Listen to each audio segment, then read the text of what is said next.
Are you a solution finder or are you a whiner? Whine. If you're a whiner, you probably need some cheese with that whine. If you're a parent, a teacher, a coach, a leader, a boss, somebody that people come to for advice, do you need to be a solution finder? And do you have the ability to help people overcome challenges?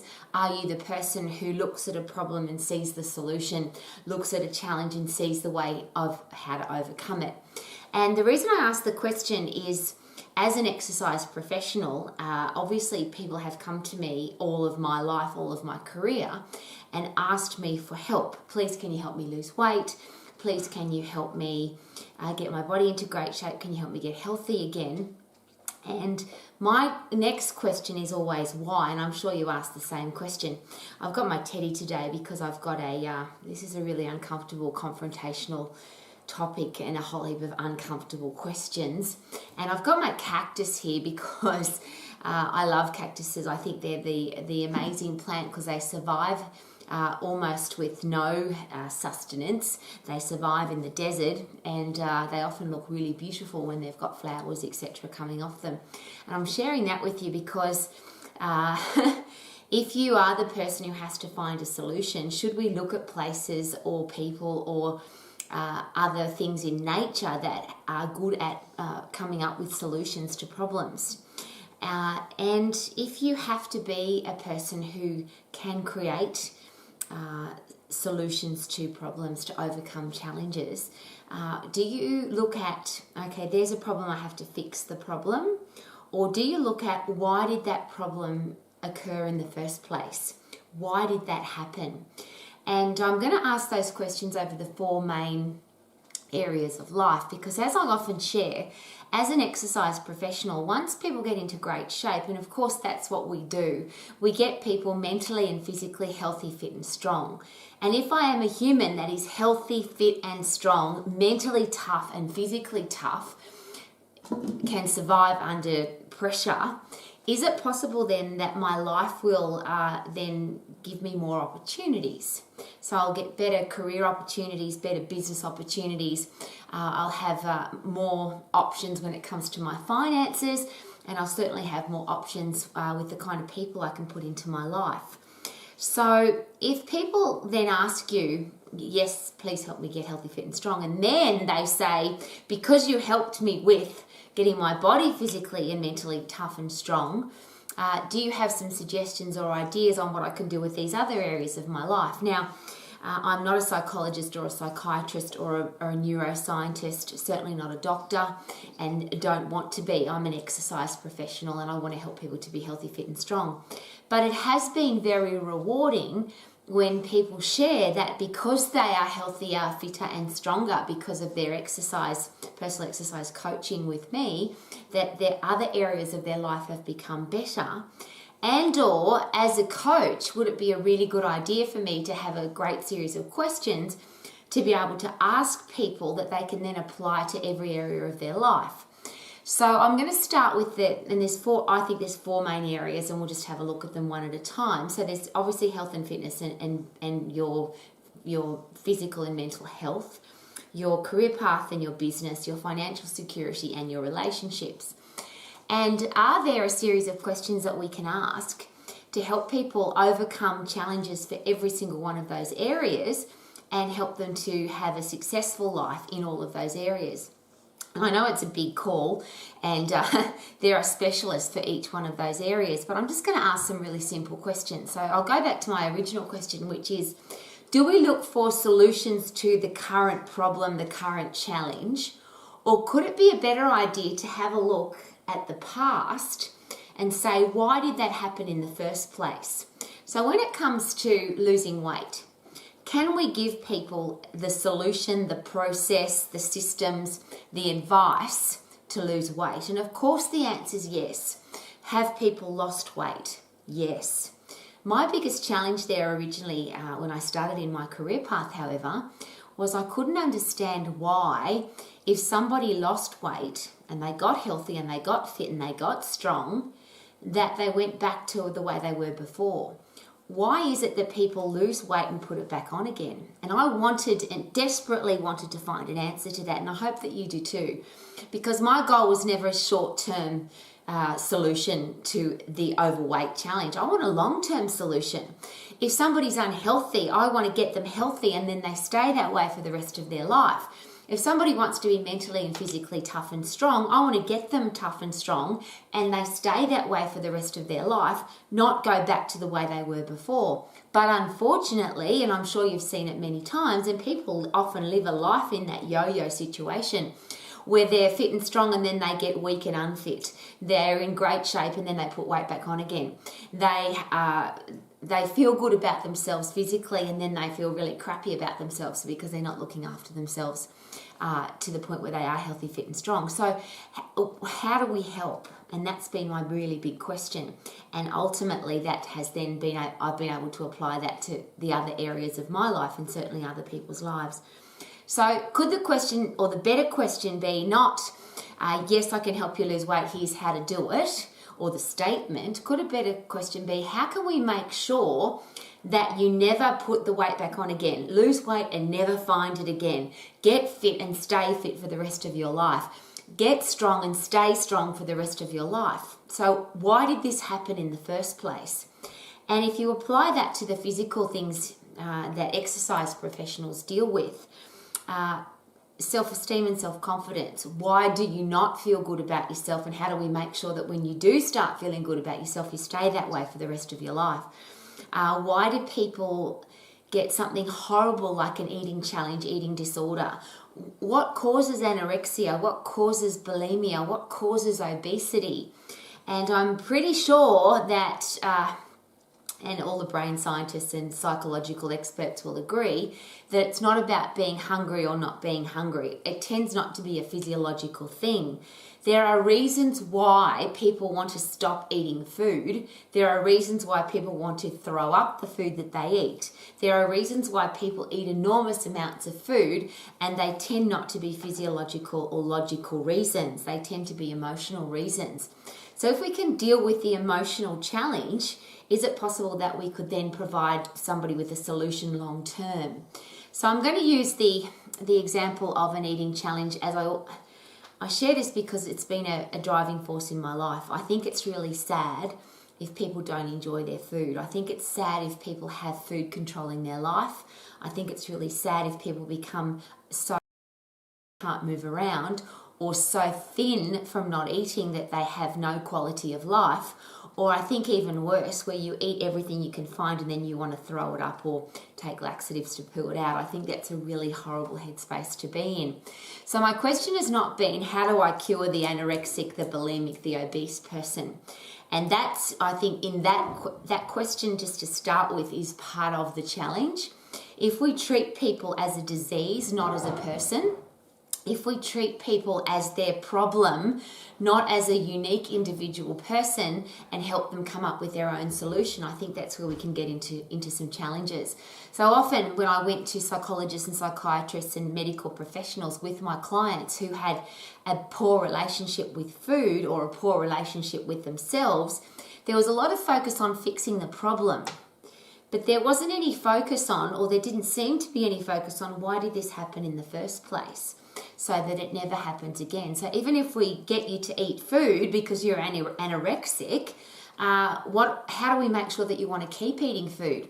And interestingly, using that particular example, that has happened too many times where my little girls who just didn't want to eat food were forced to eat food, literally force-fed or put on a drip because they were going to die.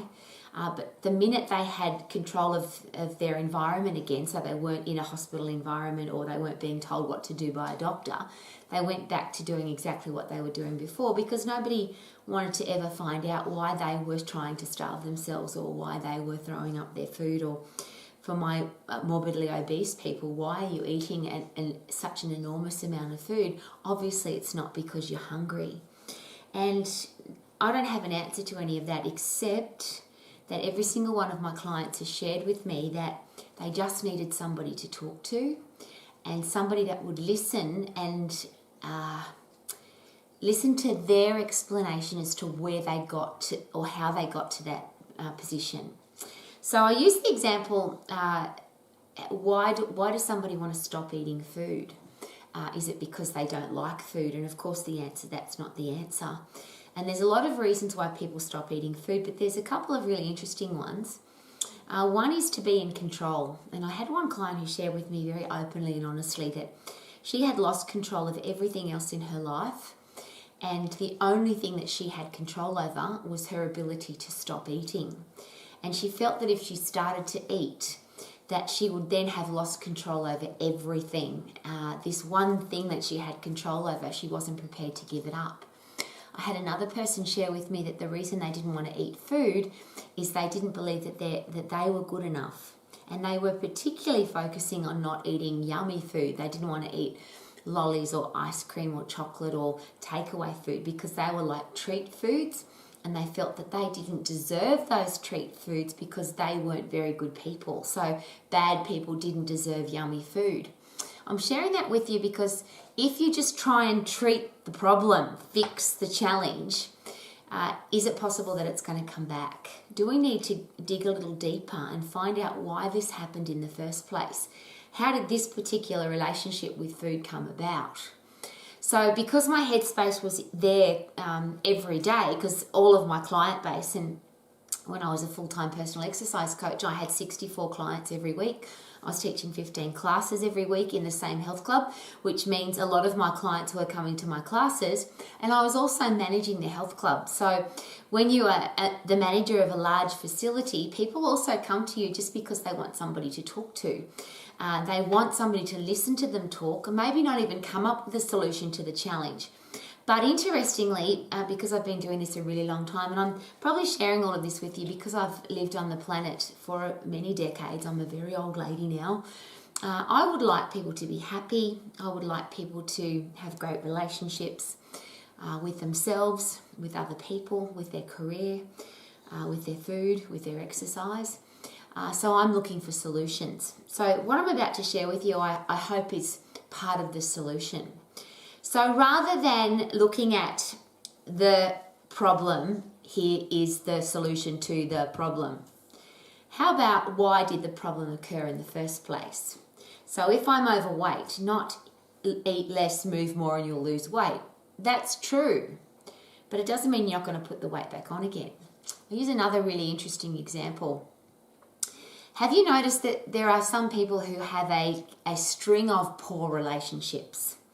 There are people who seem to be constantly in a relationship that's either abusive or the person doesn't respect them, or they don't listen to them talk, or they're selfish, and if you listen carefully, it's, well, I'm in a relationship, this is awesome, and then not long before that relationship turns sour.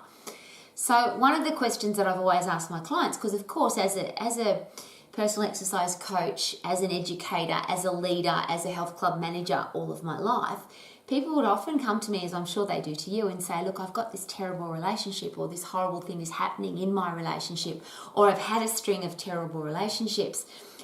My partner's an asshole, or my husband's terrible and treats me badly, or God forbid, my partner's beating me up. Horrible things that people share with you when they trust you. So my question is always, why are you in that relationship? And if you've had a string of bad relationships, why? Do we need to look at what you're doing that's attracting those people into your life? Now, I know that's why I've got my teddy, because this is confrontational, it's hard. Nobody wants to talk about. In fact, I'll rephrase. If there's a challenge in our life, how often do we want to take responsibility for it? Isn't it much easier to blame somebody else, to blame our past, to blame our circumstances, to blame the other person, rather than taking responsibility for what's going on in our life ourselves? So if I ask the question, let's have a look at why you're choosing this kind of person to put into your life. Why have you put on weight? Why are you always broke? That's the next big part of life, isn't it? Money and finances. Rowie, I've never got any money. Rowie, I can't afford my personal exercise coaching, but I really want to do it. Rowie, I have to cancel my gym membership because I haven't got any money. Rowie, I want to buy a new house, but I haven't got any money. Rowie, I want to go on holidays, but I'm broke. Rowie, I want to buy my kids Christmas presents, but I haven't got any money. They're the kind of things that people share with you when they trust you. Rather than, and the solution to somebody having no money is to give them money. If somebody wins lotto, that should fix all their problems, shouldn't it? You haven't got any money and now you've got $10 million from lotto. But isn't it interesting that people who win lotto, most of them within 12 months, and this is a worldwide statistic, within 12 months, most of those people have not only lost all the money or spent or wasted, or they don't have any of that money anymore, even if they had enormous amounts of money, but often they're in a much worse position because they've got a headspace now that's really screwed up. I got all this money and where is it? It's gone. And often people end up in debt. So the question is not, I don't have any money, he has some money. I'm sure you've heard that expression. Could it be better to teach somebody how to fish rather than give them a fish? So my question is, if you haven't got any money, let's work out why. There are some great wealth creation tools. There are great financial security tools. There are great ways to allocate money effectively, regardless of what your income is, that you can become financially free. So it's not he has some money, let's fix the problem. It's what do we need to do to make sure that you get money, yes, but you create the money that you get, not get it. Somebody gives it to you, and then you create a wealth creation plan that keeps you financially secure for the rest of your life. And I think that's a really exciting way to live rather than here, have this. So the question is always, why did this happen? And very confrontational, sometimes very uncomfortable, awkward question. What do we need to do together? If I'm your coach, your parent, your teacher, your leader, your boss, somebody who really cares about you, I want you to be healthy, fit and strong, have a career or business that you love, be financially free and have great people in your life. So whatever area of your life isn't working well, we need to find a solution. And not a short-term solution, which might be, and I'll use some examples. You can have surgery to lose weight. You can have liposuction, for example.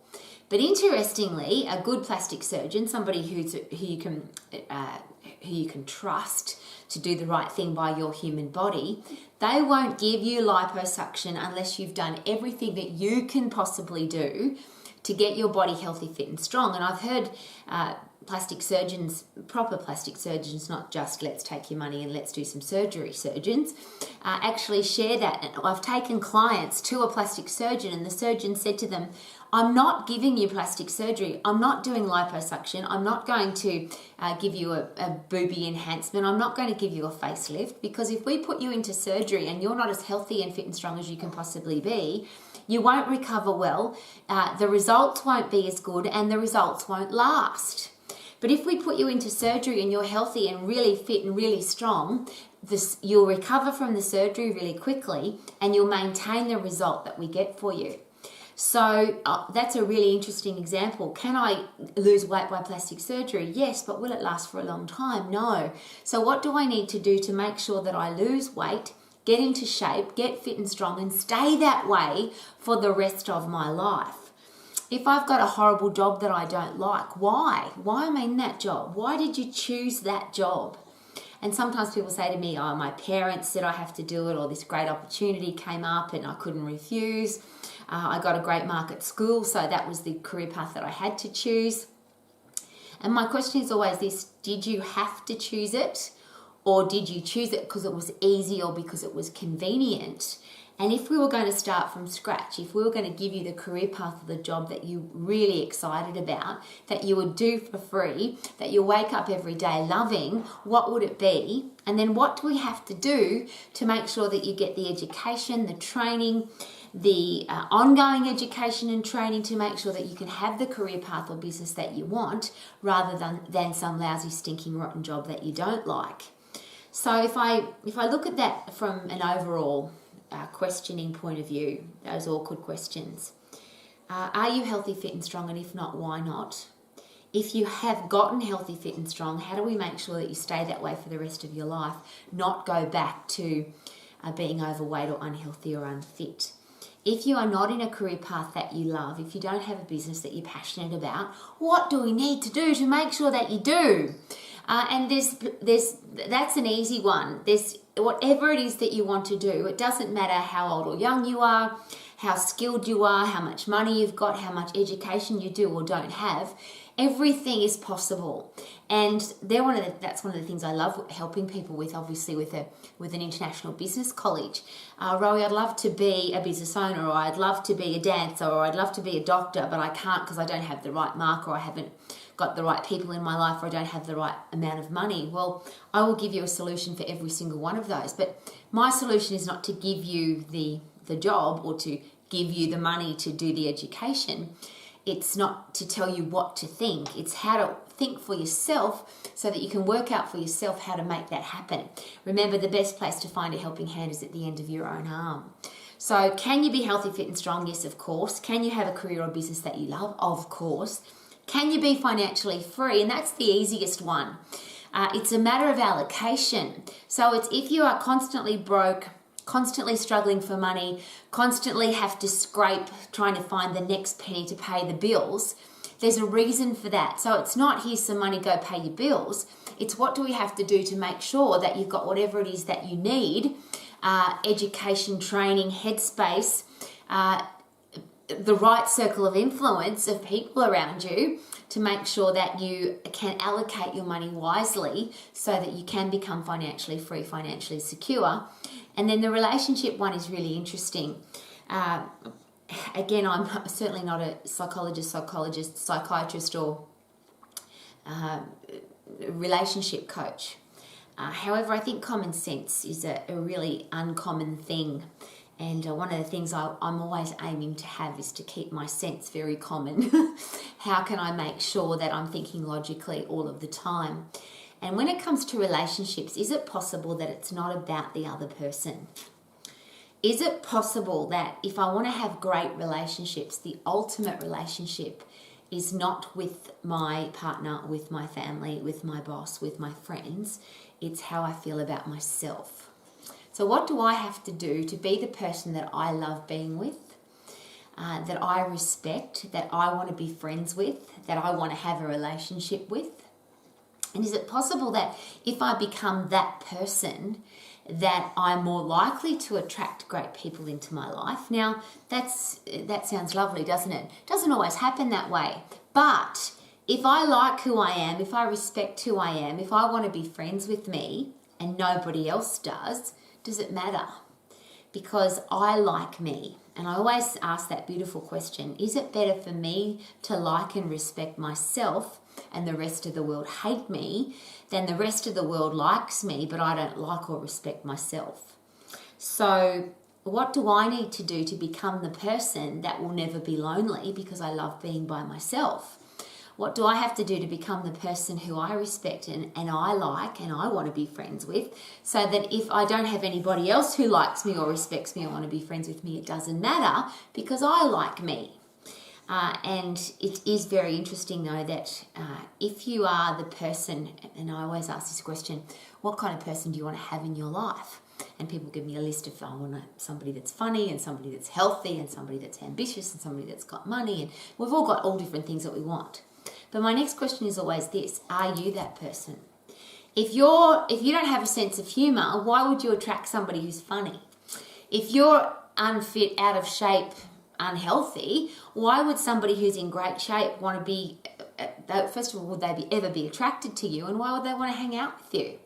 If you have no way of looking after your money, if you haven't studied and understand wealth creation and financial security, why would somebody who understands financial security want to waste time with you? Because they could invest their time and money with somebody who has the same interests that they do, the same understanding about money that they do. And I remember I shared with you, I bought my teddy because this is very confrontational. I don't think any of us want to think that I can't have great people in my life because I can't attract them. But I'll rephrase the question.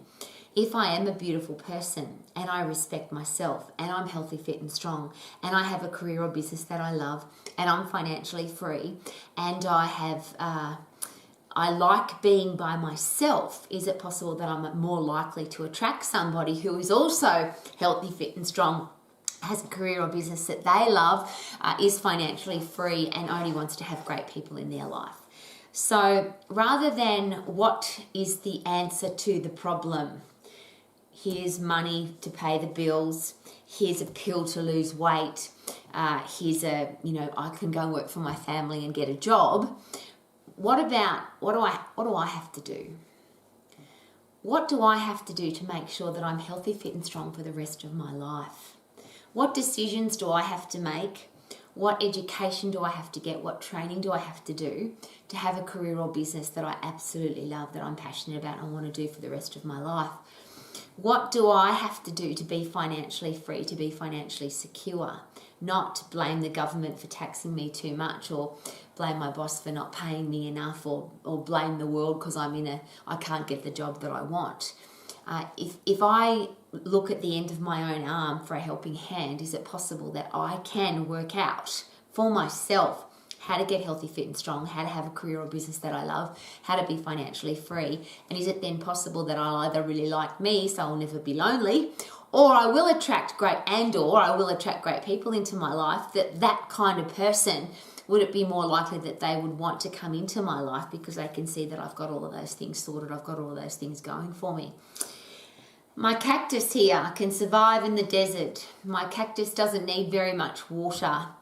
My cactus is not too many weeds, and you should see my dogs when they try and eat the cactus. It's very few predators for a cactus. I'm sharing that with you because soft and moist on the inside and a little bit prickly on the outside, because it needs to survive. Do we need to be tough and strong on the outside, warm and loving on the inside? Do we need to ask better questions rather than give people solutions? And that's a beautiful thing about the cactus. It's not waiting for somebody to come along and water it. It finds a way to be hydrated. Even in the most driest desert, you'll still see cactuses surviving, and not just surviving but thriving. And that's what I'd love for everybody, to have a life that they are thriving in. Are you happy? Are you healthy? Do you have a career or business that you love? Are you financially free? Do you have beautiful people in your life? Or are you the beautiful person that you love having in your own life? And should we find solutions to those answers or those questions, rather than, please, can you help me? And that's the interesting thing as an exercise professional. The reason why this whole question started. People would come to me and say, just tell me what to eat and tell me how to exercise. Give me the solution. And of course, as we know, that's never going to be a solution, is it? Because somebody can tell you what to eat and tell you how to exercise, but what if it doesn't fit in with your lifestyle? What if it's foods that you don't like to eat? What if the amount's too much or too little, so you're too hungry or you're full all the time? What if the person's wrong and they give you the wrong advice? So as we always share here at Max as part of our education program, and I think part of life success, would it be better to learn to think for ourselves rather than be told what to think? There's an interesting quote at the moment. It's easier to fool people than to convince them that they have been fooled. And is it possible that a lot of us have been fooled into thinking that it's not my fault? It's not my fault that I'm overweight. It's not my fault that I don't have a job that I like. It's not my fault that I haven't got any money. It's not my fault that I've got these horrible, disrespectful people in my life. Who can I blame? It's not my fault. And I'm going to be really harsh. This quote was shared with me. I was 18 years of age. And it goes like this: you are your own fault. If you're fat, you ate it. If you're broke, you spent it. If you have a lousy, stinking, rotten job, you probably interviewed to get into it. And if you have terrible, disrespectful people in your life, why? Now, that was given to me in that harsh manner, and I'm very grateful, because now as a very old lady and very much older than 18 years of age, it was confrontational and tough and hard to get those statements thrown at me at 18 years of age. But I think tough and hard is much better than, it's all right if it doesn't matter, it's okay. Life can be, you can be average. It doesn't matter because somebody will come along and help you. if you need a helping hand, there's 2 of them at the end of your own arms. If you want to think about how to make something possible, you have a brain.